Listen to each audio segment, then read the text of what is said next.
Estamos en el capítulo 3, versículos del 7 al capítulo 6, versículo 6a.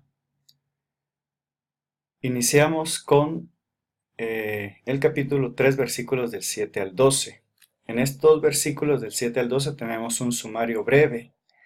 En este sumario breve se nos indica que no son las personas que se quedan en la sinagoga o que no son los que siguen afuera de las casas o que le escuchan de lejos los que van a comprender las parábolas que continúan a continuación. Entonces estos versículos del 7 al 12 nos relatan la actividad de Jesús. Son 7 las regiones, esto simboliza la perfección, por supuesto, y es una invitación a que estemos dentro o que seamos los más cercanos de los que van escuchando a Jesús, porque ya se han conformado varios grupos, los que le critican de lejos, los que solo llegan a decirle que está loco en el caso de los familiares, o los que simplemente le ven de lejos. Entonces la invitación de esta sección, según la estructura literaria que hemos utilizado en nuestro curso, es a incluirnos dentro de aquellos que continúan a Jesús pero de cerca, y los que están próximos a Él para escucharle. Desde ese sentido, el versículo 13 inicia con el llamamiento de los 12. Y 12, pues también significa, según Apocalipsis 21:14, esas 12 tribus de Israel. Es decir, con el llamamiento de los 12 se está dando el cumplimiento a la promesa de convocar a esas 12 tribus de Israel como el pueblo santo. ¿Por qué? Pues porque mucha gente le sigue, pero Él llama a los discípulos elegidos. Por eso tenemos que estar cerca, para que seamos de aquellos candidatos posibles para ser elegidos de entre la multitud. Vemos que también es condición nuestra acercarnos, pero también estar atentos a la llamada de Él. Entonces, esta sección, ¿verdad? El versículo 13 al versículo 19, tenemos este llamado a los 12. Esta sección del capítulo 3 y versículo 20 al versículo 34 es muy interesante porque nos muestra una estructura concéntrica o emparedado marcano. ¿A qué me refiero? Voy a tratar de explicarlo de una manera sencilla para que todos podamos entender por qué he puesto colores y algunas letras. Esta estructura concéntrica se grafica de la siguiente manera en este caso según nuestro texto. Tenemos una división que podemos entender de A, B, C, B' y A'. En esta estructura lo más importante es la letra C, porque es el centro de todo. Basta el ejemplo de un emparedado cuyo centro es el que más nos gusta o el que más nos interesa. En este caso tenemos el versículo 21 corresponde a la letra A, porque habla de los parientes de Jesús. Y si buscamos más adelante, siempre en el capítulo 3, los versículos 31 al 35, Jesús le responde a sus familiares. Los familiares van buscando a Jesús porque dicen que está fuera de sí. Y en el versículo 31 al 35 Jesús les responde que son los que cumplen la voluntad de Dios, los que son sus familiares. En el versículo 22, algunos maestros de la ley dicen que está poseído por Belcebú y que por eso expulsa demonios. Pero en el versículo 30 vemos que Jesús le responde precisamente a aquellos que están diciendo que él está poseído por un espíritu malo. Vemos la relación entonces. Y en el centro, siempre en el capítulo 3, los versículos 23 a 29, pues sería en este caso lo más importante, nuestro centro. Ustedes en sus Biblias pueden hacer la división de esta estructura más o menos como yo la tengo en esta página en Word. Como ven, he puesto los colores para ayudarnos a hacer esta distinción de esta estructura concéntrica. ¿Y qué tenemos en el centro? Pues en el centro, que va del versículo 23 al versículo 29 del capítulo 3, tenemos que Jesús pone varios ejemplos. Dice, si una nación, si una familia y si Satanás mismo se divide, no puede subsistir. Por lo tanto, blasfemar contra el Espíritu Santo es decir que Jesús actúa bajo el poder de otro.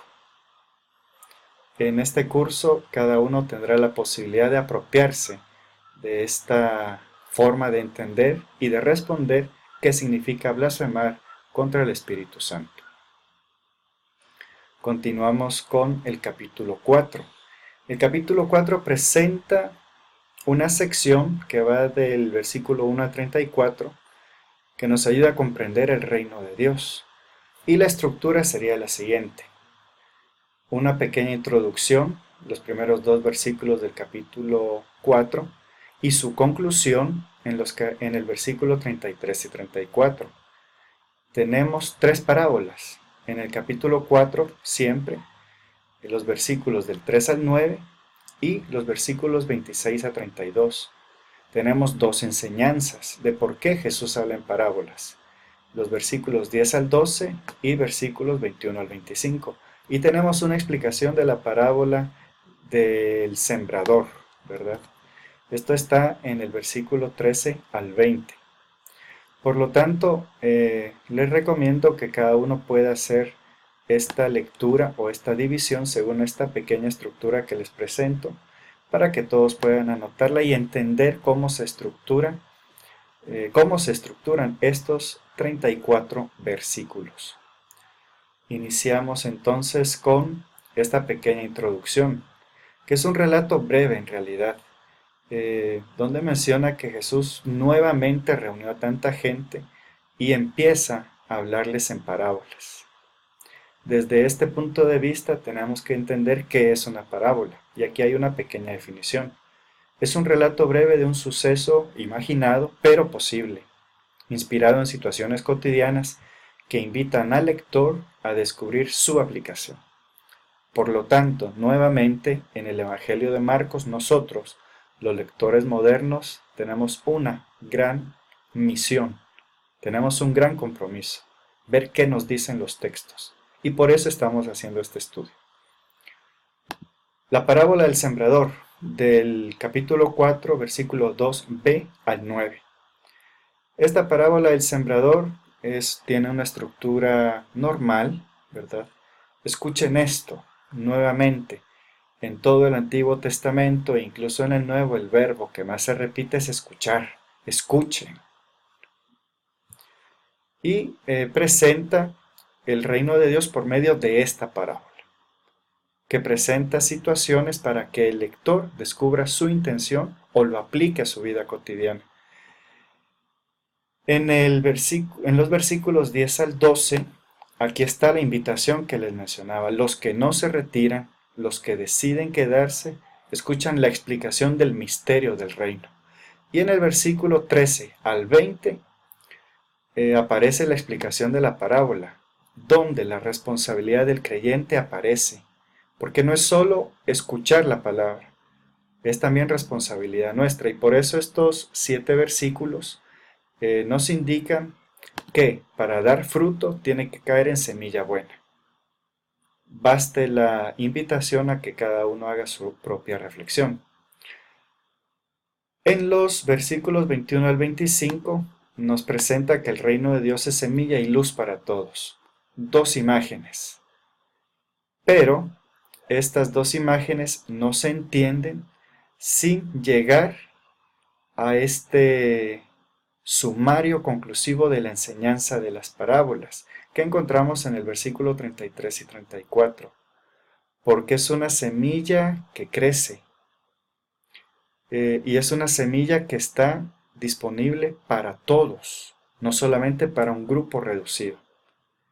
Les recomiendo hacer una lectura atenta de esta sección.